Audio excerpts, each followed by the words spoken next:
Bonjour à toutes et à tous, bienvenue à Libre Ensemble, votre rendez-vous de la laïcité au sein du magazine En quête de sens. Depuis 2010, la politique menée par le gouvernement hongrois de Viktor Orban ne cesse de limiter plusieurs libertés fondamentales. Liberté d'expression, liberté de la presse, liberté d'association, mais aussi discrimination contre les femmes, les homosexuels ou les personnes handicapées, traque des sans-abri et des migrants. Rien n'aura été épargné au peuple hongrois, à telle enseigne que la société civile a décidé de réagir et lance une pétition Wake Up Europe. On vous en parle dans quelques instants. On fait aussi le point sur la société polonaise qui suit le même chemin que la Hongrie. Pour parler de tout cela, j'ai le plaisir de recevoir Elena Crespi. Bonjour. Vous êtes chargée de programme à la Fédération internationale des Ligues des droits de l'homme. Pierre-Arnaud Perutti, vous êtes directeur de la cellule Europe internationale du Centre d'action laïque et également directeur de la FHE, Fédération humaniste européenne. Bonjour. Et puis avec nous, notre caricaturiste Philippe de Cressac qui va croquer, dessiner tout ce que son oreille pourra entendre de ce débat. Alors, on va d'abord revenir peut-être historiquement, Pierre-Arnaud, sur ce qui s'est passé en 5 ans en Hongrie et où en sommes-nous maintenant en janvier 2016 ?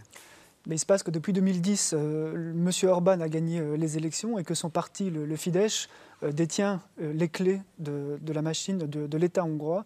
Et donc depuis 2010, il a multiplié les réformes législatives, les changements de constitution au service de son projet d'Europe non libérale, puisqu'il affirme sans honte, sans crainte, son modèle, c'est la Russie de Poutine, c'est la Turquie d'Erdogan. Il veut développer un État illibéral non libéral au sein de l'Union européenne. Et donc, vous le disiez en lancement, hein, tout y est passé l'un après l'autre.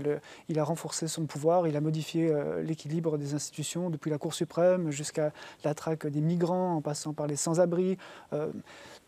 Tous les contre-pouvoirs, en fait, les uns après les autres, ont été détricotés en Hongrie au service du projet non seulement de M. Orban, de son parti, mais aussi de sa clique, on dirait, puisqu'il y a une série de personnes qui profitent directement, notamment des subventions européennes. Et donc, on a un peu l'impression que le pouvoir a été confisqué en Hongrie depuis un peu plus de 5 ans maintenant. Petit à petit, il a fait ça presque insidieusement. Ça ne s'est pas réalisé en un jour. C'est ça qui a été dangereux aussi. Non, effectivement, c'est pierre après pierre, il a modifié l'ensemble de l'édifice. Et l'Union européenne a réagi, on en parlera tout à l'heure, a pu réagir sur l'une ou l'autre chose. Mais quand on regarde depuis 5-6 ans l'ensemble des modifications qui ont été faites, avec un pouvoir très fort, puisqu'il détient plus de 2/3 des sièges au Parlement, donc les barrières classiques, les freins classiques de l'équilibre des pouvoirs ne tiennent plus, puisqu'il fait à peu près ce qu'il veut, avec éventuellement même des majorités alternatives, puisqu'il y a un parti d'extrême droite qui vote parfois dans son sens, le Jobbik. On se rend compte qu'il a, pour moi, un véritable projet totalitaire, en fait, qui se met en place au sein même de l'Union européenne, et ça pose quand même de graves questions. Elena Crespi, au sein de la FIDH, justement, ce dont vous avez peur aussi, c'est l'érosion de la séparation des pouvoirs. Oui. Pourquoi ? Oui, donc effectivement, nous avons pu observer, comme l'a dit Pierre-Arnaud, en Hongrie, dans ces dernières années, depuis 2010, une dérive vraiment progressive et dangereuse de l'État démocratique. Dans l'État démocratique, un régime qui est devenu de plus en plus autoritaire. Et donc, cela est passé par l'adoption d'une série de politiques, des lois et des mesures qui ont effectivement pas seulement restreint les droits fondamentaux et les libertés civiles, donc l'espace pour les droits fondamentaux et les libertés civiles, mais ont aussi mis en danger les principes démocratiques et l'état des droits. Et surtout, effectivement, on a vu l'adoption d'une série de réformes et d'actes qui ont mené vraiment à une érosion progressive de l'équilibre entre ces pouvoirs. Et donc, on parle des pouvoirs institutionnalisés, donc comme les pouvoirs législatifs ou les judiciaires, mais aussi des pouvoirs non institutionnalisés, comme les médias ou la société civile, et qui sont essentiels pour le correct fonctionnement de l'état démocratique. Et parmi ces réformes, par exemple, il y a eu l'adoption de la réforme constitutionnelle visant à affaiblir la Cour constitutionnelle et à en réduire la capacité d'exercer un contrôle sur le pouvoir de l'exécutif. On a vu aussi des mesures visant à prendre les contrôles du pouvoir, à exercer un contrôle sur les pouvoirs judiciaires, y compris avec un remplacement de presque 300 juges, des magistrats qui étaient dans les cours, disons, supérieures, et ainsi que du président, par exemple, de la Cour suprême. On a vu aussi des lois sur les médias en 2010 et puis en 2012. On entendra parler de ça après avec nos collègues, mais qui ont aussi restreint l'indépendance des médias et ont imposé des limitations à la liberté d'expression, à la liberté de la presse d'exercer aussi son rôle de garde-fou. On a vu aussi l'adoption de réformes électorales qui étaient favorables aux partis au pouvoir et qui limitait la capacité des partis d'opposition de faire campagne dans la période électorale, ce qui d'ailleurs a été critiqué aussi par l'OSCE, qui a parlé à propos des dernières élections, a parlé d'élections libres, mais pas justes. Et pour finir, on a pu constater aussi comment le gouvernement de M. Orban a aussi ciblé la société civile et surtout les ONG avec des attaques qui sont commencées en 2013 avec une campagne dans les médias qui accusait les organisations de la société civile, donc les ONG, de servir des intérêts politiques, y compris des intérêts étrangers, qui d'ailleurs évoquent d'une façon un peu sinistre les discours et les mesures adoptées par Poutine pour cibler la société civile en Russie, et qui ont rapidement dégénéré, ont mené même à des enquêtes administratives et pénales contre les ONG. Donc c'est une situation effectivement où tous les contre-pouvoirs ont été affectés et se sont vus limités dans leur capacité de limiter justement le pouvoir de l'exécutif. Et tout ça, d'ailleurs aussi, dans l'absence d'un vrai débat public, donc d'une consultation, d'une participation de la société civile et des porteurs d'intérêt dans l'adoption de ces mesures. Donc on pense effectivement que tout ça a été accompagné par des déclarations très claires par M. Orban, qui n'a pas fait mystère de ses propos de vouloir créer une démocratie illibérale en Hongrie. Il y a effectivement de quoi être inquiet. Mais une démocratie illibérale, comme vous le dites, est-ce une vraie démocratie formellement? Est-ce que la Hongrie est encore une démocratie, Pierre-Arnaud Perotti, aujourd'hui? Si on regarde, si on prend formellement, oui, effectivement, il y a eu des élections qui ont posé problème, mais les gens ont pu voter les élections. Philippe de Cressac, excusez-moi, je vous coupe, mais voilà, on l'a vu. Oui, les élections, oui, les gens ont pu voter librement, même si, comme ça vient d'être dit, la loi électorale a été bidouillée par le parti au pouvoir. Mais formellement, oui, c'est encore une démocratie. Le problème, c'est qu'on sait que l'histoire a montré en Europe que formellement, des démocraties peuvent accoucher de régimes totalitaires. Et donc, on n'est pas à l'abri de ça. Et c'est bien à ça que sert l'Union européenne, c'est bien à ça que sert le Conseil de l'Europe, c'est de poser des cadres internationaux qui font qu'on met des garde-fous, des frontières. Un parti au pouvoir, même élu démocratiquement, ne peut pas tout faire, ne peut pas violer les droits des minorités, ne peut pas changer sa constitution n'importe comment, doit respecter une série de règles. Et le problème, c'est que M. Orban s'affranchit de ces règles progressivement, pas à pas, et que les contre-pouvoirs, les garde-fous qui ont été mis en place ont un peu du mal à jouer leur rôle. Mais alors concrètement, historiquement, comment peut-on dire aujourd'hui qu'il y a un manque de croyance dans les valeurs européennes de la part des Hongrois? Est-ce que historiquement, il y a des plaies qui ont été mal refermées? Comment ce terreau a été favorable pour le populisme? C'est compliqué comme question parce que le populisme n'est pas propre à la Hongrie. Tous les pays en souffrent un peu, même dans ce qu'on appelle la vieille Europe occidentale. Il n'y a qu'à voir la France avec la montée du Front National.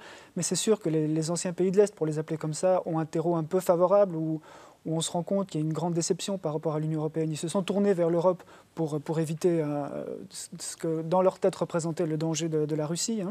Ils sont tous encore en mémoire, en Hongrie en particulier, les événements de 1956 où l'URSS est venu envahir la Hongrie et l'Europe était quand même largement... On les a pas bien aidés. Voilà, l'Europe était quand même largement impuissante, en tout cas n'a pas voulu faire ce qu'il fallait pour les aider. Et donc quand ils ont rejoint l'Union européenne en 2004, c'était quand même un espoir, c'était un choix posé vers l'Union européenne et pas seulement vers un marché. Bien sûr, il y avait l'aspect économique, mais il y avait aussi adhérer à des valeurs. Et aujourd'hui, très habilement, on se rend compte que l'économique ne suit plus. Et très habilement, M. Orban, comme tous les leaders populistes fondamentalement, M. Orban joue très bien de ça en disant, vous voyez, la situation économique, ça s'améliore difficilement. C'est comme le problème de l'Union européenne. Donc en créant ce « eux » et ce « nous », l'Union européenne d'un côté et puis nous, il réussit à capitaliser, parce qu'il faut laisser ça à M. Orban, c'est un habile politicien, et il réussit très très bien à jouer sur deux tableaux, parce que par ailleurs, il prend évidemment les fonds européens pour continuer à se développer, et puis il critique dès qu'il peut l'Union européenne et reporte toute la faute sur l'Union européenne. Donc on crée ce sentiment propre effectivement au populisme, mais en même temps, il y a une série de Hongrois qui font appel à l'Union européenne aujourd'hui en disant nous avons adhéré à des valeurs, où est-ce que vous êtes? Venez nous aider, où est-ce que vous êtes, quoi? Où est-ce que vous Justement, restez? l'Union européenne, d'aucuns disent qu'elle est assez inactive en ce moment. Pourtant, elle a des instruments, des mécanismes qu'elle pourrait mettre en action. Elle ne le fait pas. Pourquoi, Elena Crespi? Oui, donc effectivement, il y a au niveau de l'Union européenne de nombreux mécanismes à disposition qui permettent à l'Union de réagir effectivement à des situations où il y a des menaces à ses valeurs fondantes, donc les valeurs qui sont protégées d'ailleurs par les traités. Et surtout donc le respect de la démocratie, de l'état des droits et des droits de l'homme. Ces mécanismes n'ont par contre pas été très utilisés. Parmi ces mécanismes, on a par exemple les procédures d'infraction qui sont des mécanismes que l'Union européenne peut utiliser pour cibler des violations précises, surtout du droit secondaire, donc du droit de l'Union européenne. On a aussi un mécanisme qui a été créé l'année dernière, donc en 2014, pour réagir à des situations où il y a des menaces systémique contre l'état des droits, jusqu'à l'article 7 du traité de l'Union européenne, qui est la fameuse arme nucléaire, donc, qui définit l'arme nucléaire, et qui est un mécanisme qui peut lancer un monitorage de la situation dans un État membre, avec l'objectif de constater l'existence d'un risque grave d'atteinte aux valeurs fondantes de l'Union européenne, et un mécanisme qui permet aussi à l'Union européenne d'arriver même à sanctionner l'État membre qui en est responsable avec la suspension du droit de vote de cet État membre au sein du Conseil. Ce mécanisme n'a jamais été utilisé. Le mécanisme dont je parlais tout à l'heure, adopté l'année dernière, n'avait jamais été utilisé non plus jusqu'à ce mois de janvier, où pour la première fois la Commission européenne l'a utilisé contre la Pologne. En général, nous estimons que la réponse de l'Union européenne à des violations des droits humains et aux menaces contre ses valeurs fondantes, donc contre la démocratie, l'état des droits, a été faible jusqu'à présent. Donc, a été une réaction timide, souvent centrée que sur des aspects techniques et parfois marginaux dans la législation, en oubliant de regarder à l'ensemble, donc à la big picture. Donc, ce qui permet effectivement de constater quand il y a un risque d'atteinte à ces valeurs. Or, elle a une obligation juridique de réagir. C'est pas juste pour dire, ben voilà, on va faire quelque chose. Non, elle est obligée de recentrer tout. Voilà, pourquoi ne le fait-elle pas? Par contre, on parle souvent de l'absence peut-être des mécanismes ou des instruments qui permettraient à l'Union européenne de réagir à ce type de situations ou à ces violations. Alors, donc, nous estimons qu'en fait, le problème n'est pas vraiment l'absence des mécanismes. Les mécanismes sont là. Ce qui manque ou ce qui a manqué jusqu'à présent est surtout la volonté politique de la part de l'Union européenne et de ses États membres réunis dans le Conseil de l'Union européenne de les utiliser. Et donc, on pourrait dire qu'elle ne s'intéresse qu'à l'économique, alors finalement, et pas aux politiques. Oui, ça c'est une question qui effectivement revient souvent. Aussi, dans notre travail, on est confronté souvent à des situations où on se demande quelle importance l'Union européenne et ses États membres donnent à leurs propres valeurs fondantes au-delà des intérêts économiques. On travaille par exemple dans notre travail sur la crise économique, dans le cadre de la crise économique et financière, juste pour faire un exemple, on a vu effectivement l'adoption de politiques et des mesures dont les seuls objectifs étaient la consolidation fiscale, les sauvetages des marchés, et sans tenir en compte les conséquences négatives que ces politiques auraient pu avoir sur les droits humains. Pierre Arnaud, vous vouliez réagir ? Non, exactement dans le même sens. Effectivement, l'Europe a des moyens de contrainte budgétaire à travers le pacte de stabilité ou d'autres mécanismes, et on attend la même chose pour les droits de l'homme. Si l'Europe est capable de mettre autant d'énergie, de temps, d'argent sur la crise de la dette en Grèce, on se demande, sur des valeurs aussi fondamentales que l'état de droit, la démocratie, l'égalité, où elle reste, quoi. Où est-ce que ça coince? Effectivement, c'est clairement une question de volonté politique avant tout.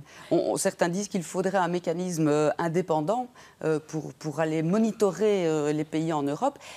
Votre travail, vous parliez justement de votre rôle, votre travail au sein du FIDH. Expliquez-nous, qu'est-ce que vous faites concrètement sur le terrain ? Oui, donc la FIDH est en fait la Fédération internationale des ligues des droits de l'homme. C'est une ONG internationale qui fédère 178 organisations actives dans la défense des droits de l'homme dans plus de 120 pays. Donc on travaille dans toutes les régions, donc on est présent sur tous les continents et on mène un travail qui est à la fois un travail de recherche, y compris une recherche de terrain, de sensibilisation auprès du grand public, mais aussi auprès des décideurs politiques, donc une activité aussi de plaidoyer auprès des instances nationales et internationales, et aussi une activité contentieuse auprès de mécanismes judiciaires et quasi-judiciaires au niveau national et international. On mène en général ces activités toujours à côté de nos organisations membres ou partenaires dans les pays concernés. Et parmi nos activités, surtout, on mène des activités de recherche des terrains, donc à travers des missions d'enquête. Vous revenez de Hongrie d'ailleurs. On revient d'ailleurs de Hongrie. On était à la fin du mois d'octobre en Hongrie. On s'est rendu dans ces pays à la demande aussi de certaines organisations partenaires qui sont actives depuis des années dans la dénonciation de violations des droits de l'homme et des attaques contre l'état des droits dans les pays. Et du coup, nous avons travaillé avec eux. Donc, nous sommes allés sur place pour essayer de collecter des informations, mais aussi des témoignages.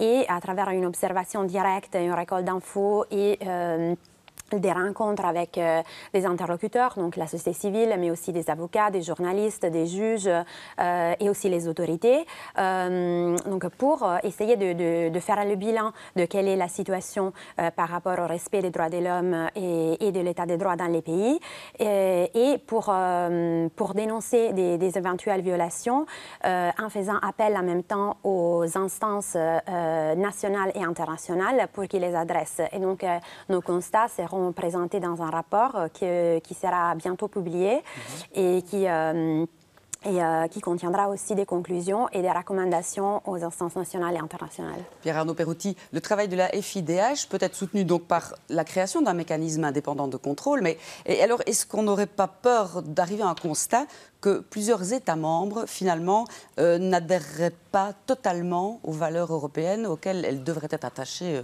par obligation? Ce qui est sûr, c'est qu'il n'y a aucun pays qui est complètement parfait en matière de droits de l'homme. Donc l'idée de monitorer la situation dans un pays ne peut valoir que si on fait la même chose et que si on met tous les États sur le même pied. Il n'y a pas de raison de montrer du doigt uniquement la Hongrie ou aujourd'hui la Pologne.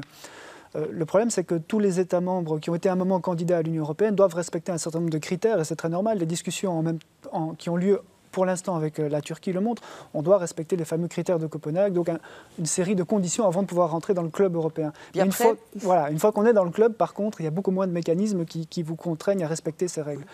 Alors, tout l'enjeu de ce mécanisme, effectivement, au-delà de la crise en Hongrie aujourd'hui, en Pologne et puis dans d'autres pays peut-être demain ou après-demain, c'est de mettre en place ce mécanisme indépendant qui ferait que tous les pays sur un pied d'égalité sont surveillés, où on puisse évaluer l'avancée, l'état des droits fondamentaux dans ces pays. Oui. Avant la création d'un mécanisme comme celui-là, la société civile a réagi.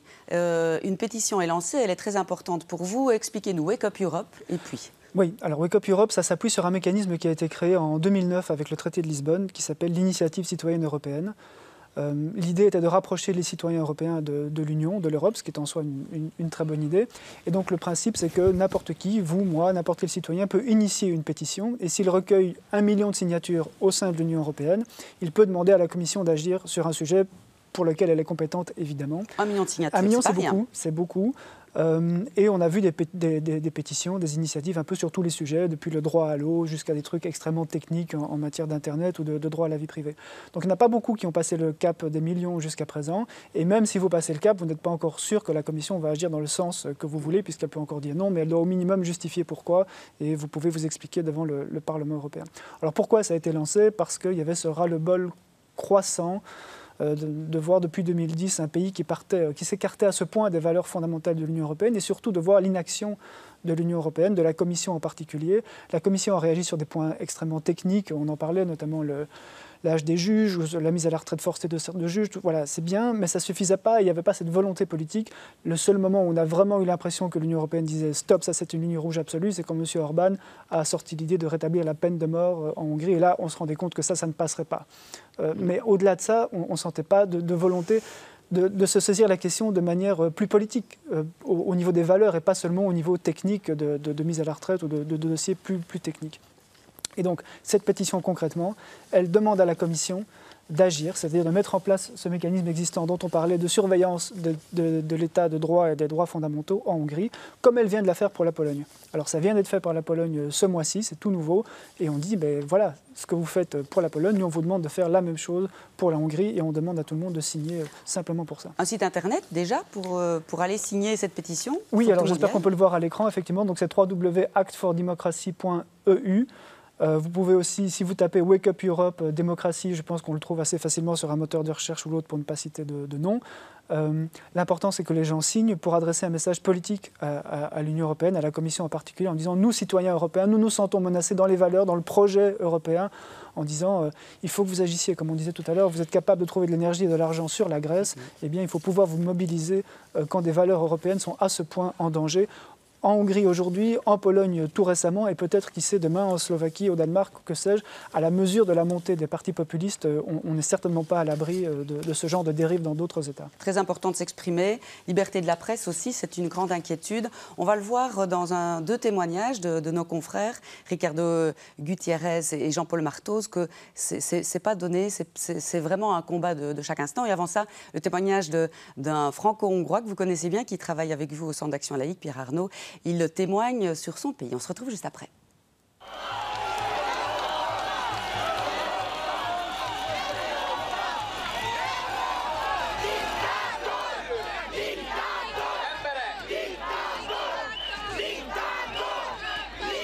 Le problème, c'est que, comme dans beaucoup d'autres pays, mais en Hongrie en particulier, la jeunesse notamment a complètement perdu sa confiance en la classe politique. Donc beaucoup de jeunes ne vont pas voter, beaucoup de manifestations sont faites de telle sorte qu'il y a un appel très clair à ce qu'aucun politique ne se joigne. Donc même si la société civile a des messages à faire passer dans l'opinion publique, il n'y a pas vraiment de tête pour articuler ça. Et les leaders de l'opposition, il y en a une bonne dizaine, et donc ils se battent tous pour avoir leurs 3%, ce qui bien sûr ne fait pas d'opposition crédible au gouvernement. On se demande où on va aller. J'ai des amis qui étaient actifs dans des initiatives citoyennes, que ce soit pour aider les réfugiés ou pour toutes sortes de choses. Et certains aujourd'hui ont arrêté parce qu'ils ont subi des pressions, parce que voilà, ils ont appris qu'on regardait de plus près ce qu'ils faisaient. Et donc voilà, c'est de ce point de vue-là, il y a beaucoup de choses qui sont bloquées. Mais je pense que la situation s'est aggravée parce qu'en Hongrie, on pensait peut-être qu'avec les élections l'année dernière, le parti au pouvoir allait un tout petit peu se calmer puisqu'il a quand même perdu un certain nombre de votes. Mais en fait, avec la crise d'immigration, Viktor Orban s'est réinstallé dans le débat en imposant finalement ses normes à l'ensemble de l'Union européenne. Donc, du côté hongrois, ça s'est empiré. Alors la Pologne, c'est le pays le plus important de l'ancienne Europe de l'Est, près de 40 millions d'habitants. Le nouveau gouvernement conservateur semble bien décidé à imposer ses vues dans les médias, mais aussi dans la justice. Qu'est-ce qu'il se passe en Pologne? Est-ce qu'il y a un vrai problème de démocratie là-bas aujourd'hui? Alors du côté de la Pologne, évidemment, ça va être une surprise. On se doutait que le parti Loi et Justice allait l'emporter, mais on ne se doutait pas qu'il allait aussi vite et aussi brutalement imposer, ce qui fait finalement la même chose qu'en Hongrie. Ce n'est pas un changement politique partisan classique lorsqu'il y a un changement de coalition, c'est une remise en cause radicale, fondamentale, des valeurs sur lesquelles se fonde l'Union européenne. En Pologne, une partie de la profession est terrorisée et n'ose pas s'exprimer parce que les lois qui ont été votées permettent donc au gouvernement de complètement reprendre en main les médias publics. Et donc les journalistes des médias publics savent que non seulement il y aura de nouvelles directions en place, mais pendant une période de 6 mois, on va passer en revue l'ensemble du personnel de ces médias et soit de les licencier, soit de confirmer leur position, leur boulot, en fonction de l'attitude qu'ils affichent vis-à-vis des autorités. Donc vraiment, on assiste à un processus d'épuration en fait, politique au sein des médias publics. L'initiative citoyenne européenne qui a été lancée récemment est vraiment extrêmement importante. D'abord, c'était une manière de compenser le manque d'agissement de l'Union européenne en tant qu'institution. Et je pense que c'est aussi extrêmement important de mobiliser les citoyens dans une initiative qui n'est pas seulement la défense d'un intérêt particulier, spécifique, d'un groupe d'intérêts. Non, ici, c'est une plateforme citoyenne qui défend les valeurs fondamentales de l'Union. On revient en plateau sur un dessin de Philippe de Cressac, en note un peu humoristique et positive. Voilà, parce que finalement, il y a des mécanismes qui vont être mis en œuvre, Elena. Pourquoi est-ce que l'Union européenne, là, se met en marche pour la Pologne et pourquoi est-ce qu'elle a tardé avec la Hongrie? Donc il se passe quelque chose, mais pourquoi maintenant la Pologne et pas la Hongrie? Oui. Donc oui, le fait que la Commission européenne ait finalement décidé d'activer le mécanisme ou les cadres sur l'état des droits contre la Pologne est certainement un très welcome step. Donc c'est... comme je l'ai évoqué tout à l'heure, donc les cadres n'avaient jamais été utilisés encore depuis sa création en mars 2014. Et donc la décision de lancer un dialogue avec les gouvernements pour que la Commission puisse évaluer l'existence d'une menace systémique contre l'état des droits dans les pays démontre peut-être une nouvelle volonté, une nouvelle résolution de la part de l'Union européenne et surtout de la Commission de répondre à des situations qui menacent les valeurs justement contenues dans l'article 2 du traité, donc notamment le respect de la démocratie, de l'état des droits et des droits humains dans les États membres, mais aussi de tenir les États membres responsables quand ces valeurs sont violées et ces droits. Et d'ailleurs, cette action justement est encore plus la bienvenue à la lumière justement de l'inaction de la Commission dans d'autres situations qui auraient aussi demandé une intervention. Donc c'est peut-être finalement la preuve qu'on attendait, que l'Union européenne ne tolère pas ou ne tolère plus ces attaques contre ses propres valeurs fondantes protégées par les traités. Reste à voir évidemment si la Commission va aller jusqu'au bout. L'activation du cadre n'est qu'un premier pas dans la bonne direction qui pourrait mener même à l'activation de l'article 7 si les risques de violation grave de ces valeurs fondantes est avéré. Cela fera évidemment l'objet d'une évaluation qui vient juste de débuter. Sur la question, donc, pour répondre à votre question, donc, pourquoi la Pologne et pas la Hongrie, donc c'est pas forcément facile de répondre à cette question. Même si évidemment la Commission est une institution qui se veut technocratique, disons, elle n'est pas complètement exempte d'influence politique non plus, mais il y a aussi d'autres raisons en fait qui pourraient expliquer cette décision. La Commission a motivé sa décision en disant que dans le cas de la Pologne, il n'y avait plus au niveau national en place des mécanismes de sauvegarde qui permettaient de réagir à ces menaces contre l'état des droits, ce qui, selon la Commission, n'était pas le cas dans le cas de la Hongrie. Nous ne partageons pas forcément cette analyse. On pense effectivement qu'il y a les conditions, même en Hongrie, pour l'activation de ce mécanisme. Il y a peut-être aussi la pression de la société civile. Pression de la société civile qui a peur que cela fasse tache d'huile dans d'autres pays. Pierre Arnaud, c'est pour ça que c'est important de se lever maintenant et de signer cette pétition. D'ailleurs, c'est dangereux aussi. C'est important. Alors, il y a aussi un autre facteur, c'est que M. Orban fait partie du PPE, qui est le groupe principal en Europe au Parlement en particulier, et ce qui n'est pas le cas du gouvernement polonais. Donc là, il y a un facteur politique vraiment important. Mais c'est vrai que la Pologne, on est ravis qu'enfin on fasse quelque chose sur la Pologne.